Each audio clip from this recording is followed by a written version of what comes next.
everyone, and welcome back to my Riddle kitchen. As promised in my previous episode, please go back and watch it, I promised that I would start a brunch series. And so I am starting off with one of my favorite recipes, which is a classic Southern style buttermilk biscuit. The ingredients that we need for this recipe are very simple. You're going to need all-purpose flour, baking powder, salt, cold butter, vegan, apple cider vinegar, soy or coconut milk. You can use any plant milk for this recipe. However, I find that soy and coconut tend to curdle the best, which sounds really gross, but we're making buttermilk biscuits, so we want it to be buttermilk-esque. If you have an allergy to coconut or soy, use whatever you'd like, but this is what I have found gets me the best results. But do whatever works for you in your kitchen. You'll also need some extra flour because this batter or dough is going to be extremely wet, which is what we're looking for, but it's hard to handle. So you're gonna definitely need some extra flour.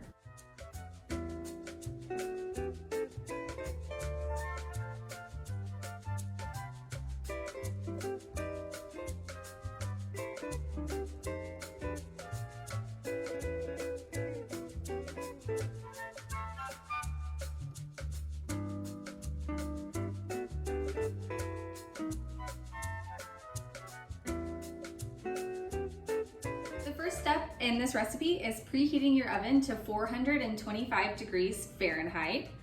I don't know what that is in Celsius. I'll put it in the recipe below though. Let's go ahead and get started. This is super simple. We're just going to take our all-purpose flour. We're going to put in 1.5 teaspoons of sea salt, 1 tablespoon of baking powder. I'm gonna whisk those together.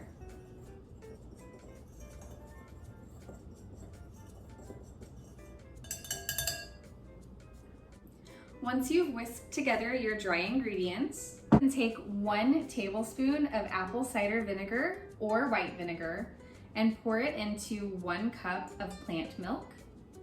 Give it a little whisk. And then we're just gonna set that aside so that it can do its thing. That is going to turn into buttermilk. Our next step is going to be cutting our vegan butter into our all-purpose flour. Now, your butter needs to be cold, so make sure that it is not just a regular shortening. If you are using shortening instead of vegan butter, go ahead and refrigerate that before you start. You're going to need 1/3 of a cup of plant-based butter or shortening. All right, so we're gonna just use our hands and cut the butter into the flour. If you don't like getting your fingers dirty, I totally understand. It's not exactly my favorite thing either. You can use a pastry cutter. If you don't have that, you can use a fork, or of course, you could always glove your hands. If you have any requests for recipes, please go ahead and comment or direct message me. I love to read comments. I, of course, don't get very many right now because I only have a little over 100 subscribers. Shout out, by the way. I appreciate each and every one of you. Thank you so much. Honestly, it means so much that you guys follow me. Like, I didn't really know if anyone would be interested in this channel, so it is exciting that you are. Okay. That was really simple, but my hands are dirty now, which is totally okay. You're just looking for like pea-sized pieces of the vegan butter. It doesn't have to be perfect. You want it to kind of hold together when you squeeze it in your hand. That means that it's well distributed.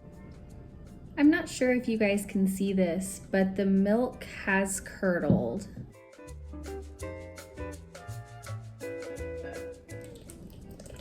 Oh, do you see the curds?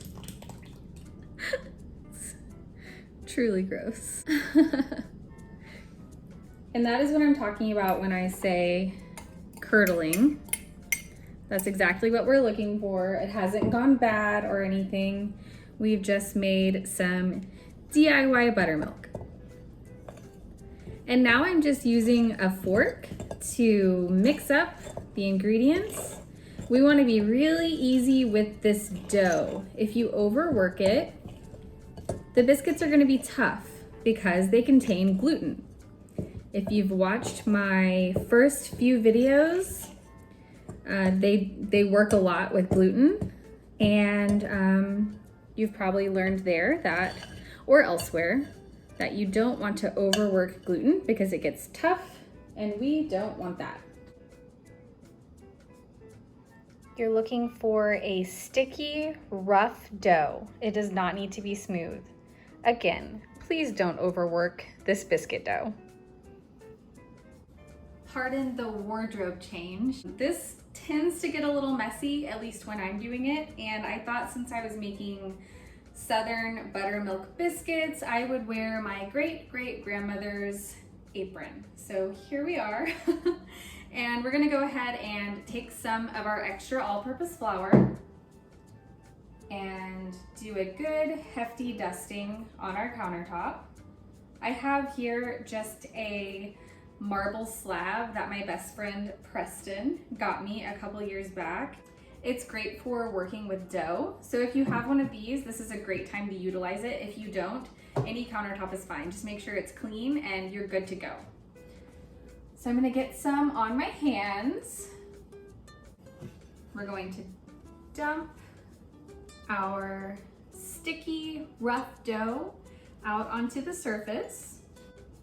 This recipe can easily be doubled or tripled depending on how many people you're serving. This is perfect for like when my husband and I just want to have a little brunch. But if you are serving people, I definitely recommend doubling or tripling.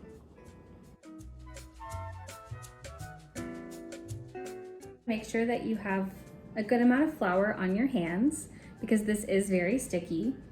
You can even go ahead and just lightly dust the top of this dough. It's a good idea to not use a rolling pin. With a rolling pin, it's really easy to accidentally overwork or over flatten your dough, which is not something we're wanting to do right now. We're going to try to make a rectangle to the best of our abilities. Remember that these are Southern style buttermilk biscuits, so by no means are they supposed to be perfect or beautiful. I mean, of course they're beautiful in their own way, but they're going to be a little rustic, and that's totally okay. So I have more of an oval than anything. That's fine. Going to take one side and fold it over. We're making like a little envelope. See that? Then we're gonna pat it down again. We're going to do this 3 times. The purpose of this is to create those lovely layers that you more than likely look for in a biscuit. The layers are one of my favorite things, and so I definitely want to make sure to not skip this step. We're gonna do the same thing again.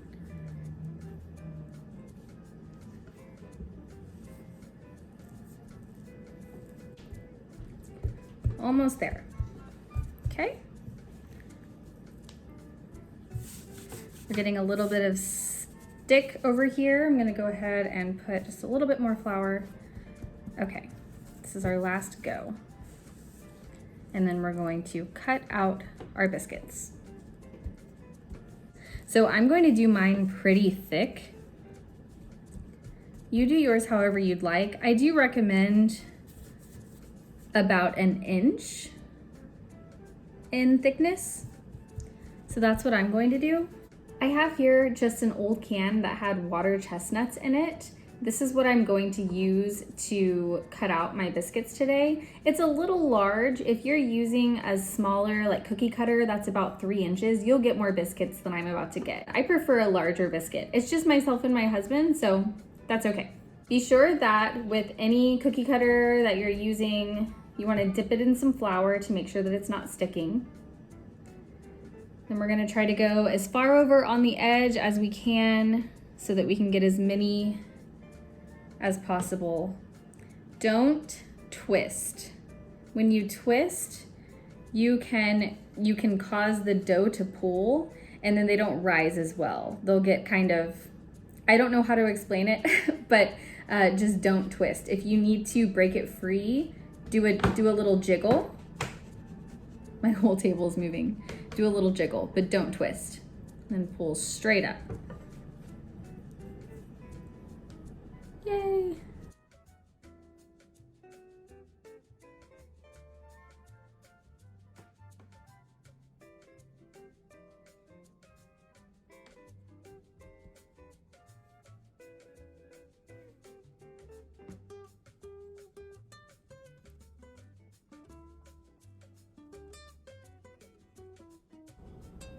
So we're gonna take our biscuits and place them on our baking sheet. You don't need to line the baking sheet unless you want to. So I got 3 out of that first go. Then I'm gonna take my extras and I'm gonna try really hard not to overwork the dough. What I'm doing right now is just trying to get a smooth surface so that I can kind of start fresh. The rough side can go on the bottom. There's no need to refold for this portion. This has already been nice and folded, and you just folded it again. So you don't need to do any more folding.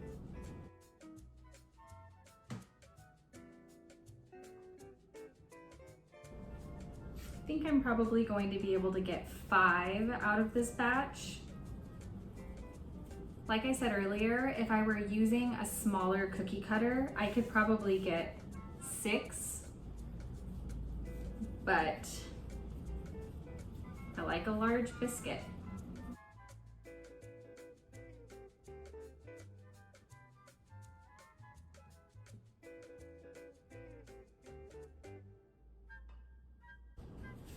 And then we'll just take these scraps because I don't want to waste them and just make a little biscuit. It'll get more brown than the other ones, but that's okay. Baby biscuit. For this last step before it goes into the oven, you just need a little pastry brush if you have one. If not, your hands should work fine. And some extra soy milk. We're just going to lightly brush the tops of these biscuits. This step isn't crucial, however, it does lend a very pretty golden color that you're probably looking for. For some reason with vegan baking, I find that it doesn't always brown on its own, and so you kind of have to help it out. And that's what we're doing right here. Just doing a nice light even coat on the top right before it goes into the oven. If you do this too long before, it's going to just soak in and not really do anything. So we want to do it literally right before we pop it in the oven. Perfect. Oh, I forgot the baby. There we go.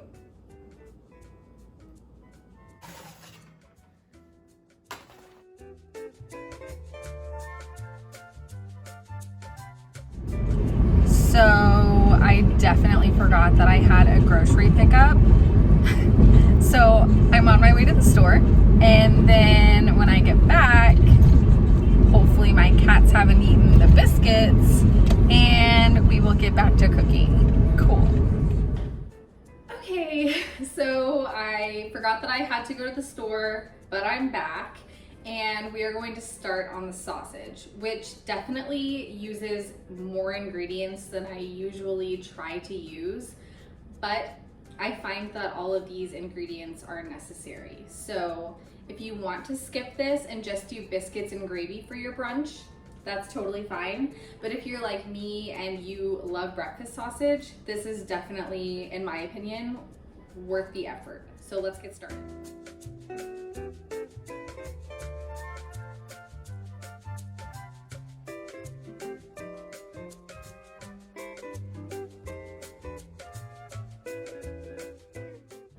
I have 1/2 of a cup of TVP. You guys have seen this in hopefully lots of different places, but including my last several videos, I use TVP. It's just a dry, almost like cereal. It's made of dehydrated soy.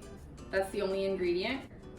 Here I have 1/2 cup of boiling water 3 tablespoons of soy sauce, and 1/2 teaspoon of liquid smoke. I'm gonna go ahead and pour this into the 1/2 cup of TVP. Give that a little stir. And I know it might seem weird to put soy sauce inside of breakfast sausage. However, it adds a really good color. Of course, it gives it a nice salt content, and it gives it a really good umami flavor. It doesn't taste like soy sauce in the end, I promise. I don't recommend skipping this. I was about to say if you have a soy allergy, you can skip it, but literally TVP is soy, so this is not for you if you are allergic to soy. Now I'm gonna go ahead and add our spices. We have a 1/4 cup of poultry seasoning. You could also use rubbed sage if you have it. 1 teaspoon of crushed red pepper, 2 tablespoons of nutritional yeast, 1 teaspoon of fennel, 1 teaspoon of black pepper, 1.5 teaspoons of sea salt, 1 teaspoon of onion powder, and 1 tablespoon of brown sugar.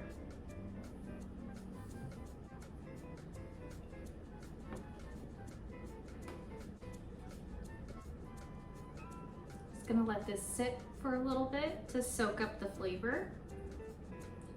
Now I'm gonna go ahead and add the dry ingredients. I have 1/2 of a cup of whole wheat flour, 3/4 of a cup of all-purpose white flour, and 1 tablespoon of flaxseed.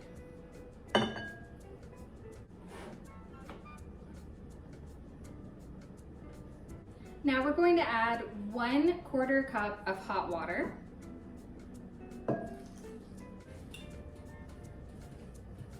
Careful not to burn yourself.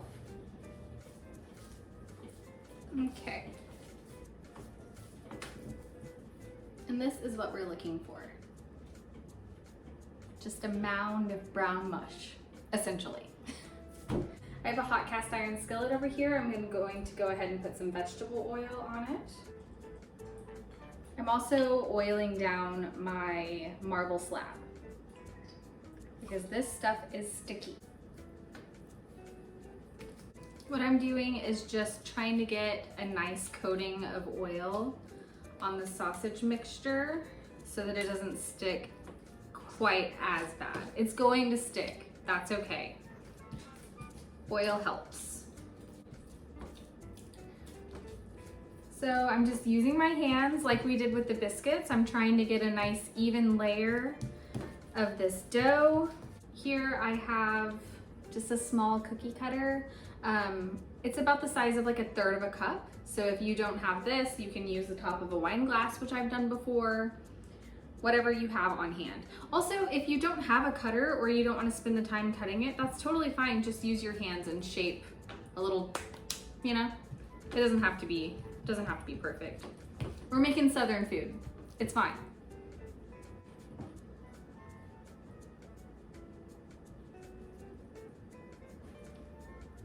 So this is what we're looking for.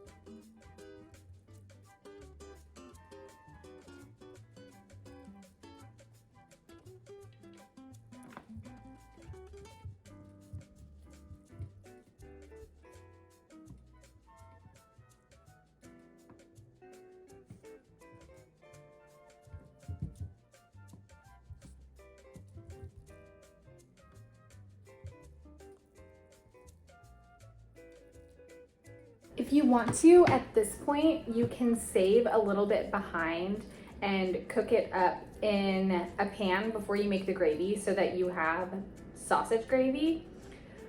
But I'm not going to do that. I want to get as many of these as I can because I'm planning on freezing them, which is something you can absolutely do, and they taste great out of the freezer. Of course, heat it up.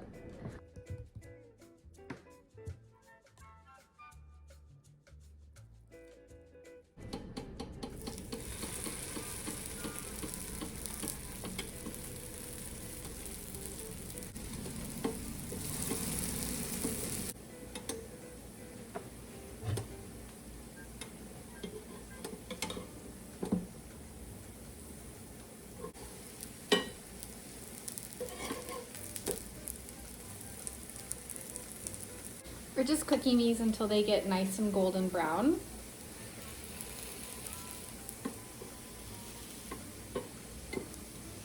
It's been about 4 minutes so far since I put the first one on.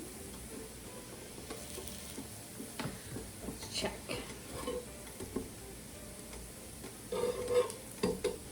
The center seems to be cooking a lot faster than the sides. I guess that makes sense. That's where the actual burner is.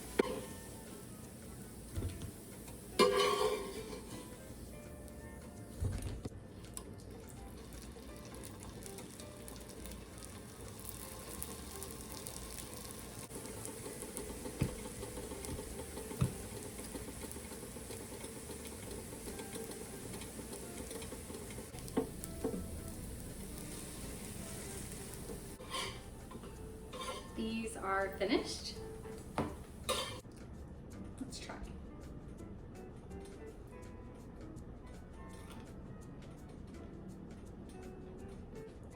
Spicy, smoky, we have some sweetness from the brown sugar. The sage, that poultry seasoning is really kicking. Believe it or not, my first job was actually at a butcher shop. I worked there for 2 years, and the flavor of this reminds me of the breakfast sausage that we sold there. I actually prefer this over the store-bought vegan sausages that you can buy. It's a lot more cost effective, it's better for you, you know what you're putting into it, and tastes delicious. Just takes a little time, but I think it's worth it. I can't wait for you guys to try this recipe. It's gravy time. So what we're going to do is heat up some oil. I have 3 tablespoons of vegetable oil in this pan. And then we're going to dump in our flour, whisk really fast, and then dump in our cashew cream. Okay, so I had a hard time getting a good angle, so I'm just gonna try to hold it while I do this. Hopefully that's not a really bad idea. So I have my hot oil. As you can see, it is very hot. So we're gonna dump in our flour, and as soon as we do that, we're gonna need to start whisking. So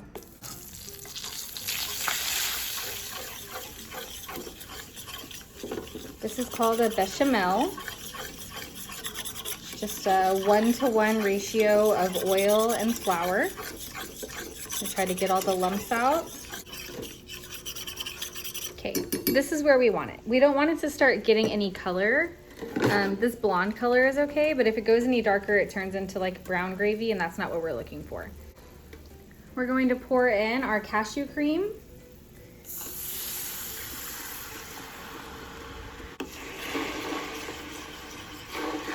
And that cashew cream was just 1/3 of a cup of raw cashews and 2 cups of water. Put in the Vitamix, put it on high, make cashew cream. You can use other plant milk. However, I've ruined a lot of gravy by using a store-bought milk that says like unsweetened, or, you know, doesn't say that it has vanilla. But then for some reason, when you heat up that milk that doesn't say vanilla, it just says natural flavorings, it ends up tasting like vanilla / a little bit sweet. And I am tired of ruining perfectly good gravy or soups. So I have just started making my own cream. It's so easy. It's inexpensive. You guys have seen me do it before on videos. If you don't have a blender, it's totally okay. Use store-bought. Just taste it beforehand. If it tastes like vanilla, please don't use it, because it's gonna be gross gravy.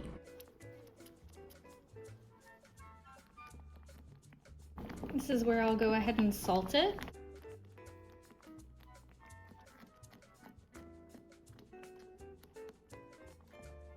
And of course, we're going to want to add some black pepper.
All right, guys, thanks so much for watching this video. I know it was a little bit longer than my others, but I hope it's worth it for you.